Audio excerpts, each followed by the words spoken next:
Halo Malaysia, terima kasih kerana sudah menonton video ini. Sebelum kita bermula, sila pertimbangkan untuk tekan butang subscribe, like dan share. Berita perkembangan politik semasa dalam negara, perkembangan negara dan semuanya ada di dalam channel ini. Terima kasih kerana sudah menonton. Hai, halo Malaysia, selamat malam tuan-tuan dan puan-puan. Terima kasih kerana masih setia berada di dalam channel ini. Bagi anda yang baru pertama kali ataupun yang baru pertama kali hadir di dalam channel ini, sila pertimbangkan untuk tekan butang subscribe serta aktifkan lonceng notifikasi supaya anda tidak ketinggalan dengan perkongsian-perkongsian daripada channel ini mengenai isu-isu terkini politik di Malaysia. Ulasan berita hari ini saya kutip daripada Malaysia Kini mengatakan, takkan kita nak serahkan UMNO kepada si pengecut. Kita mulakan berita ataupun ulasan malam ini. Sejak kebelakangan ini, ramai orang, baik rakan-rakan atau orang media yang tanya pandangan saya tentang perlu ke jawatan presiden dan timbalan presiden UMNO dipertandingkan pada pemilihan parti nanti. Bagi saya, buat apa kita nak ada pertandingan dua jawatan utama itu dalam keadaan sekarang jika hanya nanti akan bawa perpecahan dan menggugat perpaduan ketika UMNO dalam proses pemulihan selepas pilihan raya umum ke-15 PRU ke-15. Sebab, kalau kita sorot sejarah penubuhan 70 tahun UMNO, hanya 4 kali saja berlaku pertandingan untuk jawatan presiden. Tunku Abdul Rahman Putra Al-Haj lawan Ahmad Fuad Hassan pada tahun 1951, Husin On lawan Sulaiman Ahmad atau juga dikenali sebagai Sulaiman Palestin pada tahun 1978, Dr. Mahathir Mohamad lawan Tengku Razaleigh Hamzah pada tahun 1987, dan Ahmad Zahid Hamidi lawan 4 pencabar pada tahun 2018. Kita boleh lihat, setiap kali berlaku pertandingan jawatan presiden pastinya berlaku perpecahan dalam UMNO. Ahmad Fuad keluar dari UMNO dan tubuhkan PAS selepas kalah kepada Tunku Abdul Rahman. Begitu juga Sulaiman tinggalkan parti selepas tumpas kepada Husin. Manakala Razaleigh pun menjadi punca terbesar perpecahan dalam UMNO apabila dia buat parti Semangat 46 dan bawa keluar ramai pemimpin dan ahli partinya bersamanya kerana kecewa tumbang kepada Dr. Mahathir pada tahun 1987. Manakala pada tahun 2018, selepas tewas, walaupun Khairi Jamaluddin KJ tak keluar dari UMNO, namun dia dilihat sedikit menjauhkan diri daripada arus berdana parti dan lebih selesa buat hal sendiri. Adakah kita sanggup nak lihat sekali lagi UMNO berpecah dan ada puak-puak atau dua pasukan seperti 40 tahun lalu? UMNO sudah banyak kali berpecah bermula dengan wujudnya PAS, Semangat 46, PKR dan Bersatu. UMNO tak mampu nak terima perpecahan besar sekali lagi kerana kalau kita pecah lagi, maka jangka hayat UMNO tak akan lama. Dan punca utama kepincangan dan kekalahan UMNO pada tahun 2018 dulu kerana dua individu, iaitu Dr. Mahathir dan Anwar Ibrahim, yang sebelumnya bersetuju tapi kemudiannya berpakat untuk jatuhkan Barisan Nasional. Akhirnya Anwar dapat juga jadi Perdana Menteri dan UMNO jadi mangsa dengan hanya tinggal 30 kerusi parlimen. Namun kombinasi kerajaan BN dan PH sudah tentu menyakitkan hati kering Dr. Mahathir, tapi ahli UMNO mesti menerima bahawa kombinasi baru inilah yang rakyat majoriti inginkan walaupun bukan yang majoriti ahli mahukan. Usul supaya jawatan presiden dan timbalan presiden tidak dipertandingkan telah dimulakan pada tahun 1996 oleh UMNO Negeri dan bahagian yang diatur oleh Allahyarham ayanda saya, Muhammad Rahmat, yang merupakan setiausaha agung UMNO ketika itu sebelum dia dibuang oleh Dr. Mahathir. Sebaik saja usul itu diterima, maka kekallah Mahathir dan Anwar sebagai presiden dan timbalan presiden pada tahun itu. Tujuan usul itu adalah untuk mengekalkan kedudukan kedua-dua tokoh itu dan mengelakkan pertandingan yang boleh memecah belahkan perpaduan parti. Tapi perpecahan tetap berlaku apabila Mahathir memecat Anwar sebagai timbalan Perdana Menteri keahlian UMNO pada 1998 sehingga menyebabkan posisihan dalam UMNO dan sokongan Melayu Bandar mula beralih kepada PKR.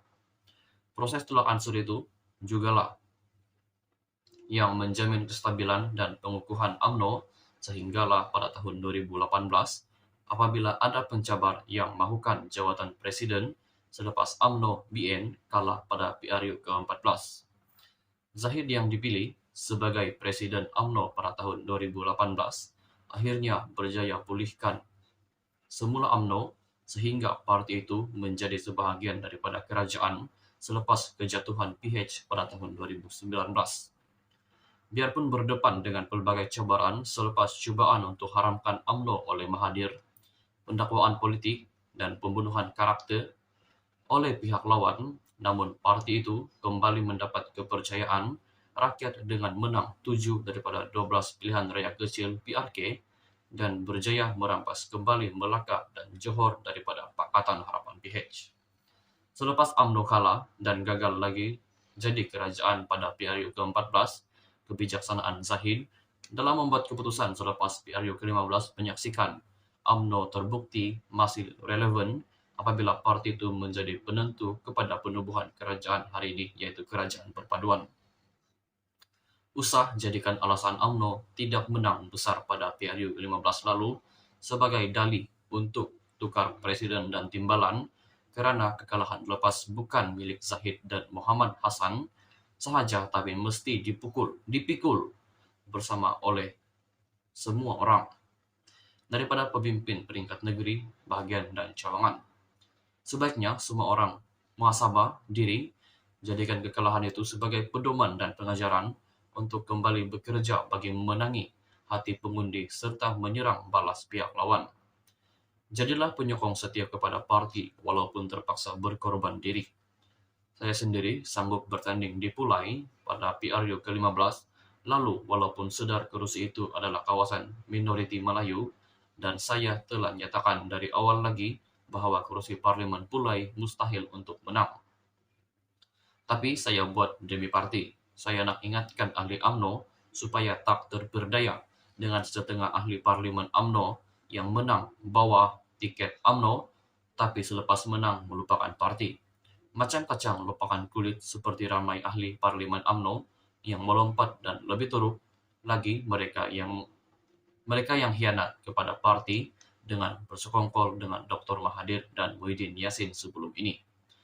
Sebab itulah saya rasa untuk apa jawatan presiden dan timbalan ini tidak payahlah hendak lawan-lawan. Baik kita fokus kepada macam mana nak kukuhkan kembali UMNO dan mengembalikan semula kepercayaan rakyat selepas parti difitnah teruk selama ini. Lagipun dengan kedudukan Zahid sebagai timbalan Perdana Menteri dan Menteri Pembangunan Desa dan Wilayah merupakan platform terbaik untuk mendekati dan membina semula keyakinan penduduk luar bandar terhadap keupayaan UMNO membela rakyat. Kalau hendak buat pertandingan pun, kita nak angkat siapa jadi presiden baru.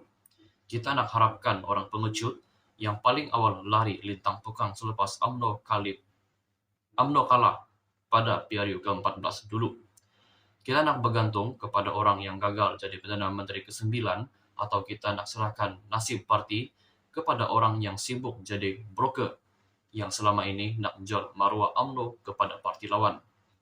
Atau kita nak pilih seorang individu yang bergegar-gegar mahu gantikan tempat presiden ketika berceramah di pentas kempen PRU ke-15 lepas tapi akhirnya kalah di negeri liberal.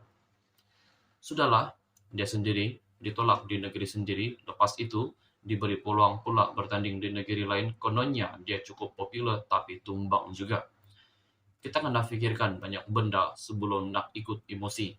Cakap nak tukar pemimpin memang senang, tapi nak pastikan pemimpin yang baru angkat itu dapat bela nasib parti belum tentu. Sekali lagi, saya tegaskan saya menyokong penuh usul jawatan presiden dan timbalan presiden tidak dipertandingkan demi perpaduan dan ke arah usaha pemulihan sokongan terhadap UMNO.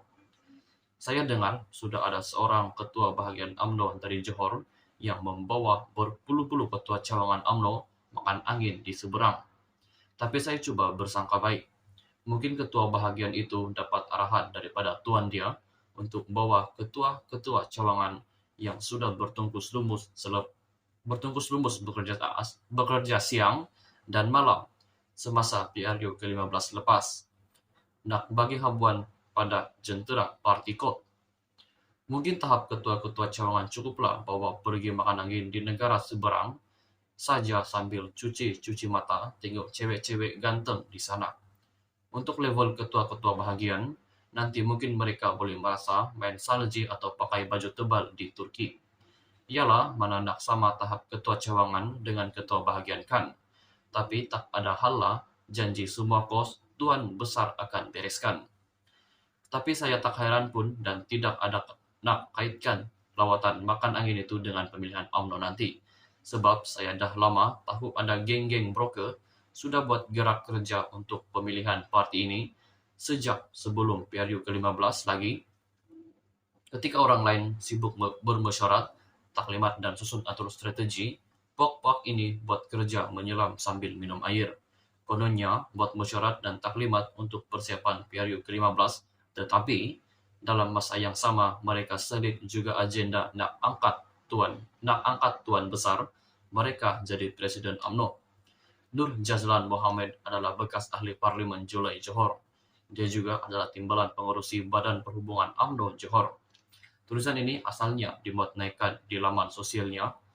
Ia adalah pendapat penulis dan tidak semestinya mencerminkan pendirian rasmi Malaysia kini. Sekian saja perkongsian berita untuk hari ini. Kita jumpa lagi di video yang seterusnya. Stay safe, stay healthy, bye-bye.